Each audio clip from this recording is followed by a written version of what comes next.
Hai, masih bersama saya Mr. Z bicara. Tentu saja bicara tentang kebenaran berdasarkan fakta, data, dan realita. Sidang perceraian antara Baim Bong dan Paula Verhoeven semakin hari semakin mengungkap banyak hal. Ya. Namun tidak mengungkap persoalan pokoknya. Yang intinya adalah gugatan cerai dilakukan oleh Baim Bong dikarenakan adanya tuduhan selingkuh.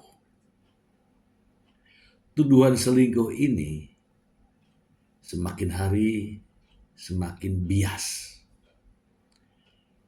Dan akibat dari ungkapan, ucapan, pernyataan yang mereka lakukan, terutama Baim Bong, pengacaranya, meninggalkan jejak digital.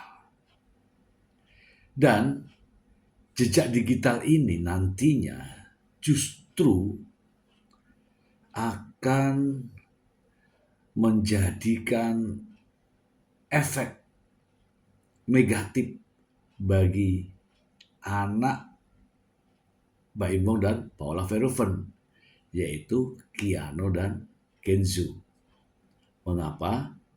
Ya karena ucapan-ucapannya menyudutkan salah satu pihak. Ya jujur saja saya katakan, menyudutkan Paula Verhoeven sebagai ibunya Keanu dan Kenzo. Mari kita simak pernyataan ini ya. Nanti silahkan Anda juga bisa menyimpulkan makna dari pernyataan ini. Berikut ini.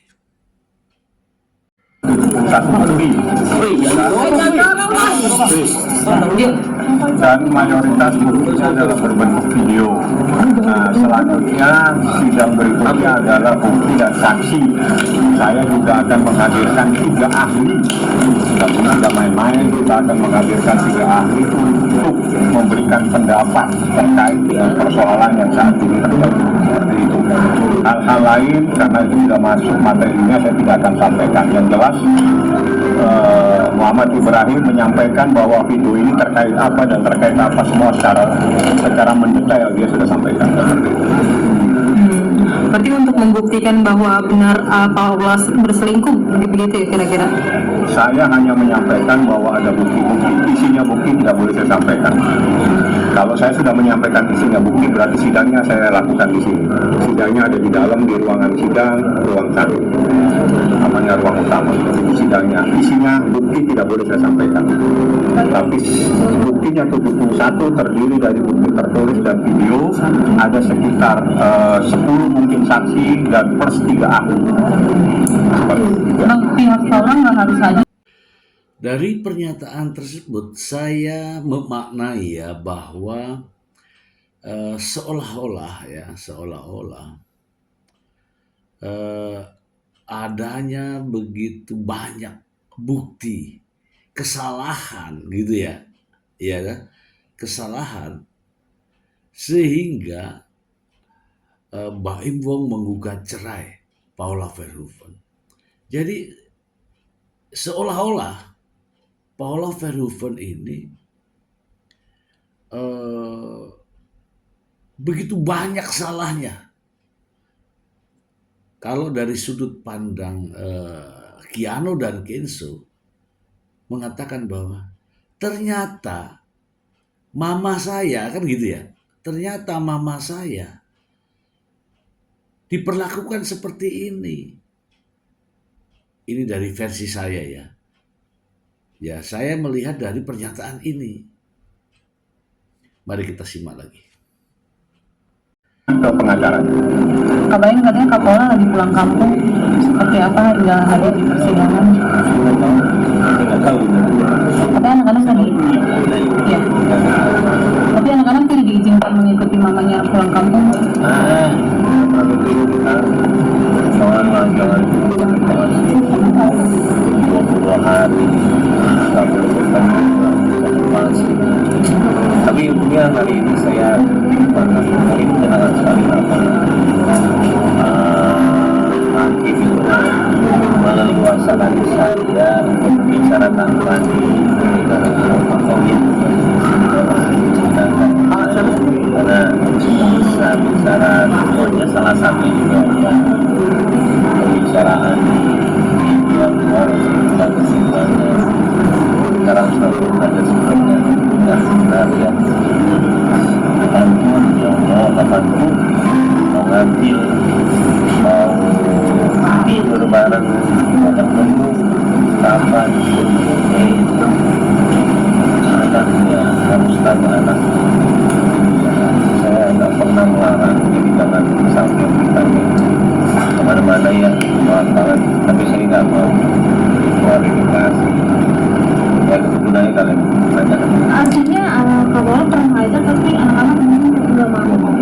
saya nggak bisa jawab tapi diulang lagi oke saya udah bilang ke mana ke pengadilan kalau Paula datang tolong acara datang tolong bilang mana dan lihat apa yang terjadi saya nggak ngarang-ngarang kalau anak mau yang mengucapkan kita itu malah menghalangi ya malah seneng banget suatu saat dia pasti bukan suatu saat akan selamanya dia bersama ibu dia suatu ibu adalah ibu Tapi orang suka nyariin nggak sih kalau ibunya nggak ada gitu kan, kalau mau Mas Bayu selalu ikut terus nih.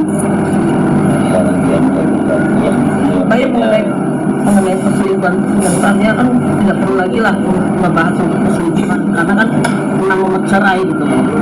Karena kan wanita itu kan membuat opini-opini jadi negatif tentang ibunya anak-anak. Gimana buat kamu sendiri? Kan kita sudah membahas masalah anak. Jadi saat ini, jadi ini sekali lagi saya katakan ya, yang mengajukan gugatan, mungkin pakai bahasa yang gampang dimengerti, yang mengajukan gugatan cerai itu adalah Muhammad Ibrahim. Jadi mustahil dia ingin melakukan yang selama ini damainya ditolak, ingin damai, ingin rujuk, itu semuanya adalah mustahil. Karena kalau Baim ingin rujuk, tinggal cabut gugatan, selesai. Ya, itu yang harus dipahami semua. Supaya jangan ada kalimat yang selama ini, oh Baim ingin rujuk, tidak. Baim ingin cerai. Karena gugatannya seperti itu. Yang mengajukan gugatan adalah Baim. Artinya kapan saja Baim bisa mencabut gugatan sebelum putusan. Paham ya? Nah, di dalam perdamaian tidak terjadi kesepakatan, tapi bukan kesepakatan terkait dengan perceraian, tapi kesepakatan terhadap anak. Begitu kan? Bang Bayu Kapolda ke Belanda sempat ke Oke ya, dari pernyataan ini dapat saya tarik kesimpulan ya bahwa jejak digital ini tidak akan hilang ya. Kasihan nantinya Keanu dan Kenzo. Ini terlihat dengan jelas ya bahwa Baim Wong memberikan kesempatan kemudian ya terkait dengan kenapa dan mengapa mamahnya tidak video call. Ya, ini juga menimbulkan pertanyaan. Ya, nanti kita bahas di belakang. Penjelasan dari pengacara begitu menampilkan bukti-bukti video. Ini konotasinya ini bisa berbeda.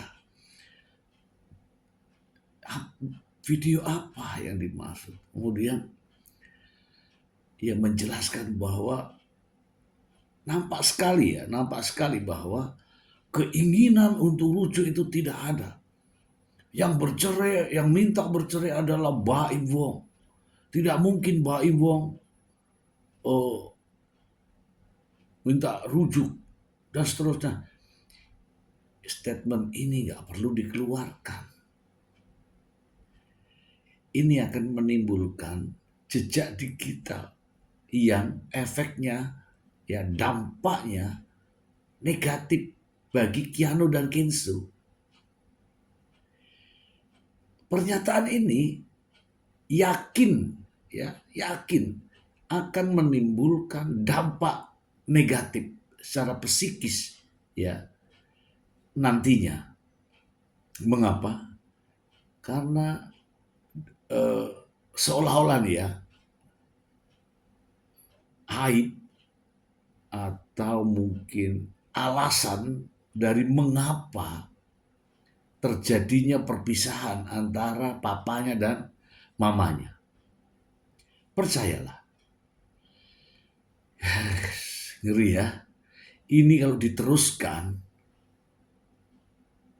dampaknya luar biasa. Ini Mbak Imong juga harus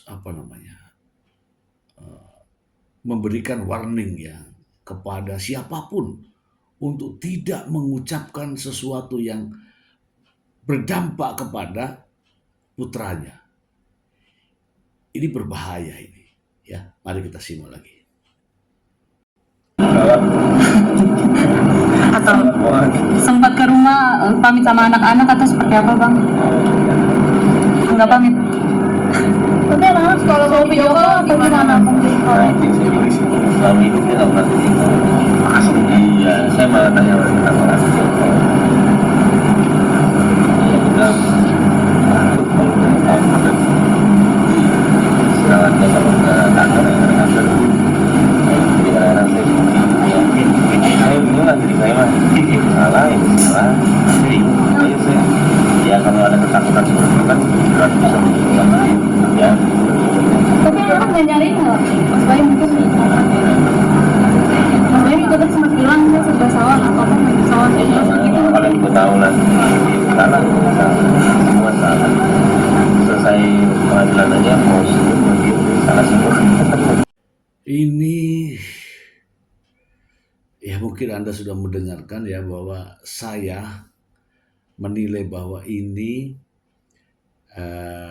Keanu dan Kenzo ketika mendengarkan pernyataan ini kelak, dia akan menilai bahwa ini adalah upaya-upaya memperebutkan anaknya ya. Sampai begini ya. Konflik gitu ya. Sampai berkonflik yang ya mungkin dinilai ini Keanu masih kecil. Sedikit lagi dia akan tahu orang tuanya berjibaku hanya untuk memperebutkan anaknya. Saya berpikir bahwa anak tidak perlu tahu tentang ini dan jejak digital harus dibatasi.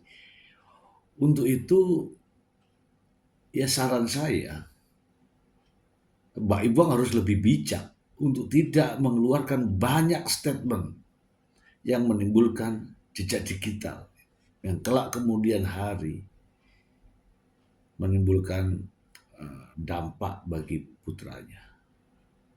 Itu ya. Mari kita simak lagi. Mayoritas buktinya, maksimal buktinya adalah video. Video itu ada beberapa video yang tidak boleh saya sampaikan. Agenda ada tambahan bukti dan saksi. Saya akan menghadirkan beberapa saksi, kemungkinan juga ahli. Tapi mana dulu nanti kita lihat. Bang PH udah selesai nggak sih? Iyalah. Dan saya secara baik-baik juga dari awal juga kita mau selesaikan secara baik-baik. Ingat semua itu sudah ada perdamaian awal dan sudah dilihatkan oleh pihaknya. Jadi ketika saya secara itu perdamaian sudah sedang terakhir yang sedang ya.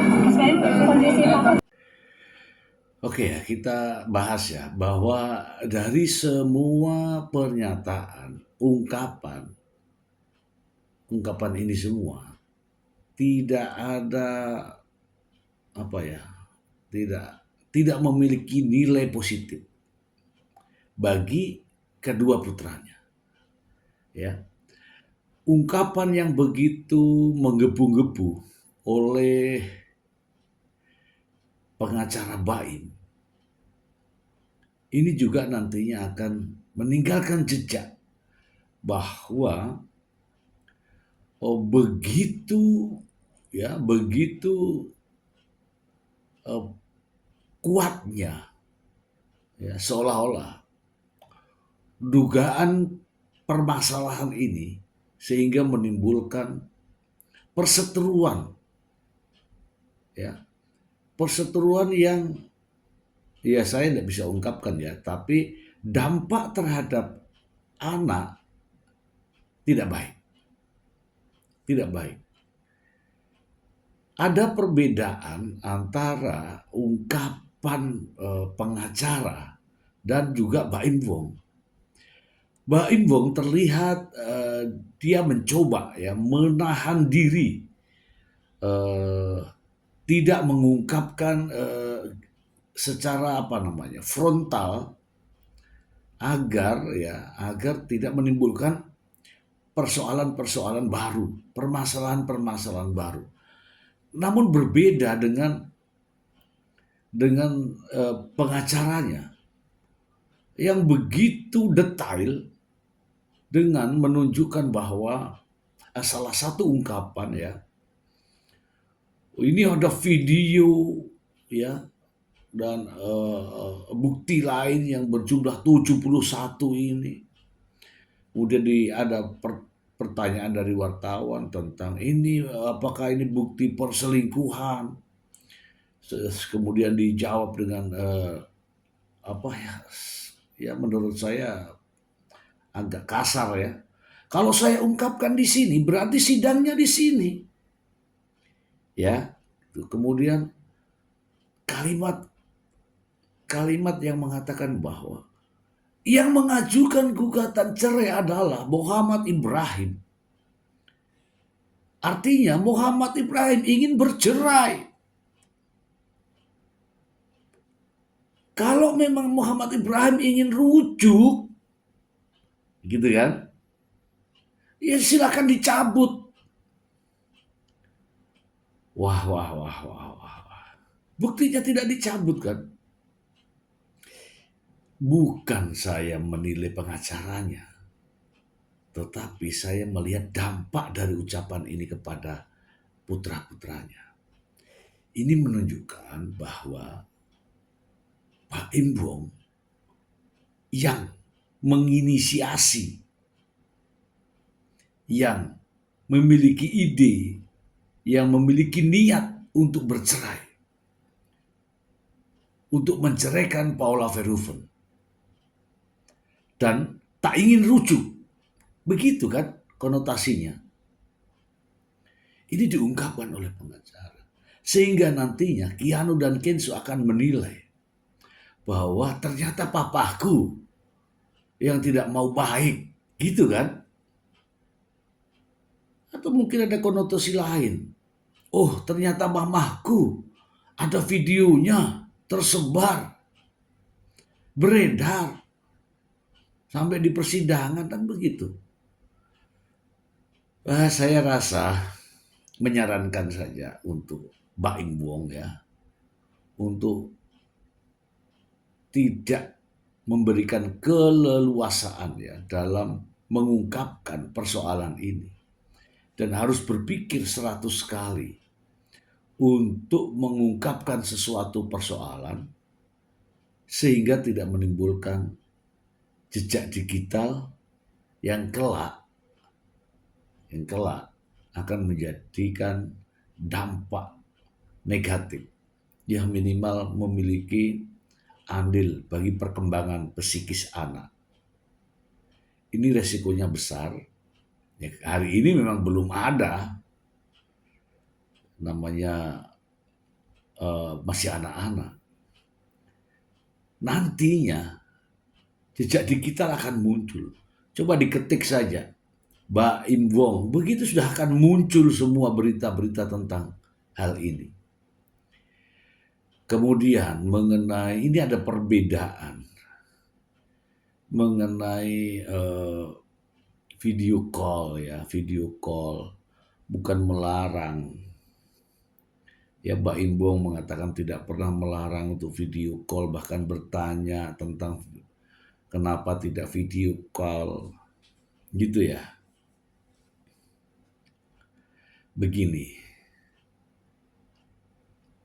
Anda harus pahami bagaimana perasaan seorang ibu ketika berbicara dengan anaknya dengan video call. Dalam kondisi normal, baik-baik, enak dirasakan. Enak dirasakan video call. Mama di mana? Itu enak sekali dalam kondisi baik-baik. Tapi dalam kondisi yang seperti yang dialami oleh Paula Verhoeven, video call justru akan menimbulkan beban mental tersendiri seorang ibu. Coba, bisakah berbicara ketika video call anaknya jauh, kemudian ketika anaknya bertanya misalnya, Mama kok nggak ini, Mama kok nggak ini. Nah, itu yang harus dipikirkan. Jangan asal menjawab bahwa mamanya nggak mau video call. Perhatikan adanya mental seorang ibu. Ketika dalam kondisi normal tidak ada masalah. Tapi dalam kondisi yang tidak normal seperti ini, video call akan menimbulkan jatuhnya mental seorang ibu. Mau ngapa-ngapain tuh nggak bisa. Semua jadi gemetar. Kenapa? Ingat anaknya. Makanya jangan terlalu mudah untuk memberikan statement sehingga justru akan merugikan. Setidak-tidaknya akan menimbulkan jejak digital yang dapat ya mempengaruhi secara psikis perkembangan anak. Ya, saya menyarankan agak direm-rem lah kalau berkomentar, berbicara dan memberikan pernyataan. Ini ya demi kebaikan anak ya. Apalagi belum ada keputusan hakim ya, belum ada keputusan hakim dan saya yakin kok hakim akan memberikan keputusan hak asuh anak ini kepada ibunya. Karena dasarnya mudah. Anak ini masih di bawah 5 tahun, balita. Ya. Nanti setelah 12 tahun ke atas baru bisa memilih ikut yang mana. Tapi saat ini, anak ini masih di bawah 5 tahun. Yang hak asuhnya pastilah akan jatuh kepada anaknya. Tidak ada anak itu memilih maunya di usia seperti ini ya, di usia 5 tahun ya. Tidak ada. Memilih bapaknya, tidak. Dia kemana aja nggak ada masalah. Janganlah memberikan tanya anaknya. Ya kalau pas tanyanya dalam kondisi enak di bapaknya ya kan pasti memilih bapaknya. Tapi kalau dalam kondisi kejenuhan, dia pasti akan memilih mamanya. Harus dibedakan kondisi saat ini emosionalnya ke bapak. Kenapa? Karena hari-hari sama dia. Ya kan? Hari-hari enak mungkin, ya kan? Tetapi secara batin ya, dia pasti akan ke ibunya. Ya gitulah ya. Ada ada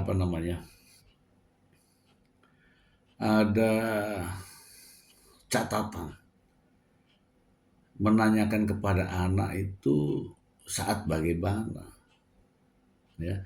Anak dalam usia 5 tahun belum bisa dikatakan memilih itu belum bisa. Sesuai undang-undang saja bahwa anak yang masih di bawah 5 tahun pastilah butuh kasih sayang seorang ibu. Itu saja. Semoga bermanfaat.